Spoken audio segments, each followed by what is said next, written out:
এই ডিফাইনিট ইন্টিগ্রেশন দুটোকে লক্ষ্য করো, একটু ভিন্ন গতির। এই ইন্টিগ্রেশনগুলো একটি ভিন্ন নিয়মের। তো নিয়মগুলো কি সেটা দেখো, কিভাবে এটা সমাধান করতে হবে। তো প্রথমে আমরা 1 নম্বর অঙ্কটা সলিউশন করব। এখানে একটা জিনিস লক্ষ্য করো, এখানে কিন্তু ডিএক্স নেই, এখানে ডিএক্স নেই, কিন্তু আমাকে ডিএক্স তৈরি করে নিতে হবে। তো কিভাবে আমি ডিএক্স তৈরি করব সেটা লক্ষ্য করো। আপার লিমিট 1, লোয়ার লিমিট 0। এখন এখানে দেখো শুধু ডি আছে, আমি এই ডিকে ডিএক্স দিয়ে ভাগ দিলাম। এখানে আছে এক্স পাওয়ার 4-3।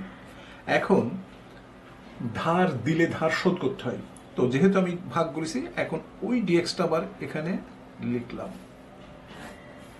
নিচে যা আছে আমি ওখানে ঠিক ওইগুলো রেখে দিলাম। 4-3 x²। এখন দেখো, এখন আমি যে কাজটা করব সেটাকে এটাকে ডিফারেন্সিয়েশন করে ফেলবো। দেখো ডি বাই ডিএক্সটা বলা হয় যে ডিফারেন্সিয়েশন। তো এখন এটাকে ডিফারেন্সিয়েশন করলে কি হবে, দেখো ডিফারেন্সিয়েশন করলে এটা 4x³ এই ডিএক্স কিন্তু থাকবে, ডিএক্স।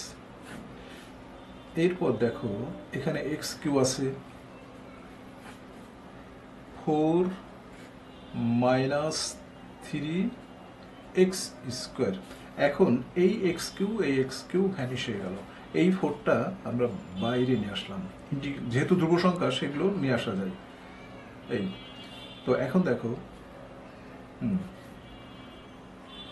এই 2ও বাইরে চলে আসলো। এখন আমার আসছে হলো ডিএক্স,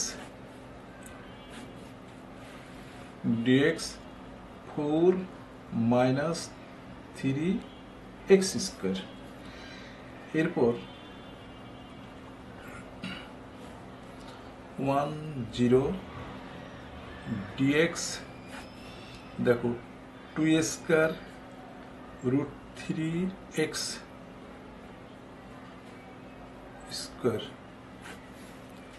এরপর আমরা এটা করে নিলাম। এখন যে কাজটা করছি সেটা লক্ষ্য করো, দেখো এটা কিন্তু সাইন ইনভার্সের সূত্র পড়ে যায়। আমরা জানি যে নিচে যদি ডিএক্স এর নিচে রুট থাকে এবং -x থাকলে সেটা অবশ্যই সাইনের সূত্র পড়ে। তো এখানে আমরা সাইনের সূত্র ফেলে দিচ্ছি।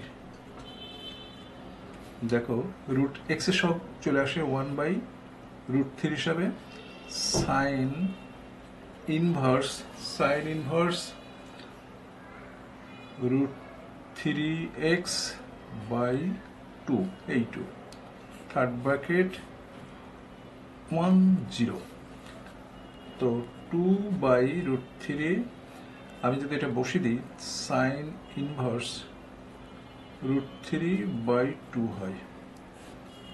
তো দেখো √2/√3 আর সাইন ইনভার্স, এটার পরিবর্তে লেখা যায় সাইন 60 ডিগ্রি, অর্থাৎ π/3।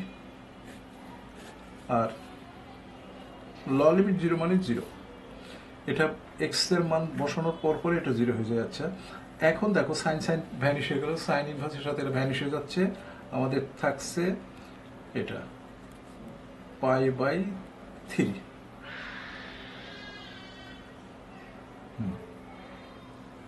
ষাট ডিগ্রি, π/3। তাহলে অ্যান্সারটা আমাদের আসছে হচ্ছে 2π/3√3, এটাই অ্যান্সার। এখন আমরা দ্বিতীয় একটা অঙ্ক নিয়ে আসছি, ওই একই টাইপের। দেখো দ্বিতীয় অঙ্কটা দেখো, দ্বিতীয় অঙ্ক নিয়ে আসছি। তো এটা কিভাবে সমাধান করতে হবে সেটা লক্ষ্য করো। π/3 π/4, 1+x²।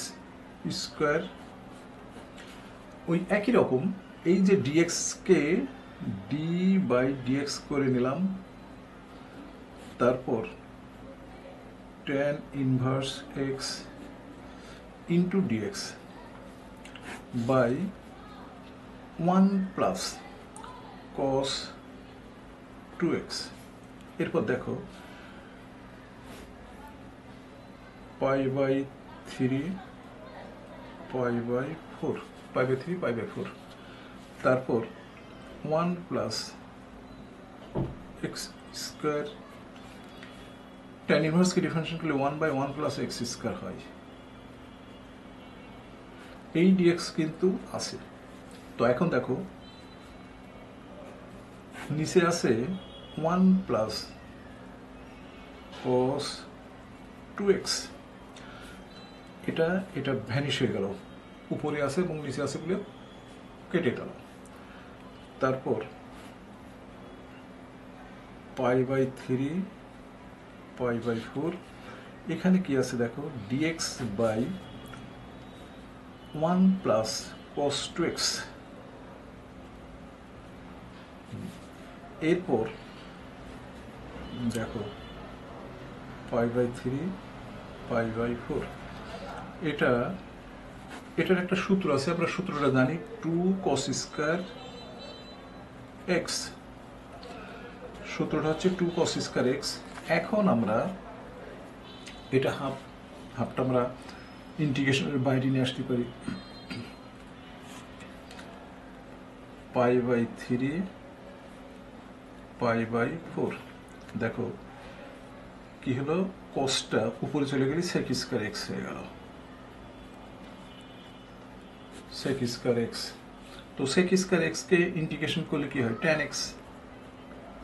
tan x third bracket আপার লিমিট লোয়ার লিমিট, আপার লিমিট 60 ডিগ্রি 45 ডিগ্রি।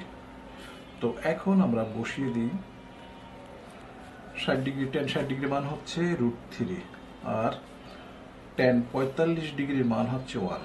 তাহলে আমাদের অ্যান্সারটা দাঁড়াচ্ছে আছে হাফ √3 মাইনাস 1। এটা হচ্ছে আমাদের দ্বিতীয় অঙ্কের সলিউশন বা অ্যান্সার।